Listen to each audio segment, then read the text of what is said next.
All right, so for Video Journal 9 for Law and Ethics, we had to watch the videos and then answer the questions. The first question is, why is fair use a defense for copyright infringement? Because it's a fair use because it depends on how much of the work that you have used, and sometimes uh, it's only a little amount that can't be considered full copyright. Like, it's fair to use that portion of work. Um, and you can only use fair use if permission is not granted by the copyright owner. So in that instance, that's when you can use it. The four factors that are used to evaluate fair use are the purpose and character, the nature of the work, the portion used, and the effect on the market. The next question is, discuss two fair use myths that most surprise you.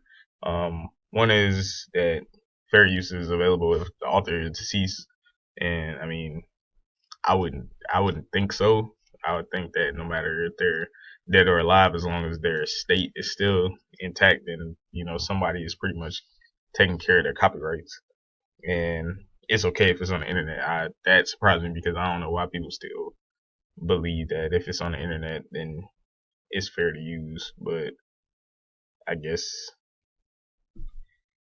certain things on the internet is, I mean, everything usually on the internet is out of copyright or in the public domain, so it's hard to obtain, use for it if you without having to get permission. And the last question is, why are parodies not readily considered infringement?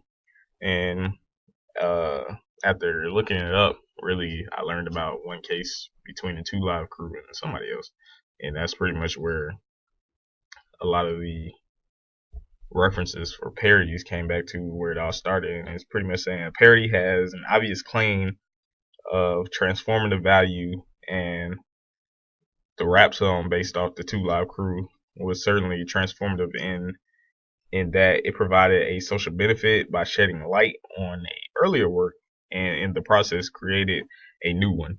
And so I guess it's saying that because it is linked to the original work and let people know about it and gave them insight to go view that work as well. Therefore, a parody isn't a copyright because it's creating revenue for both parties.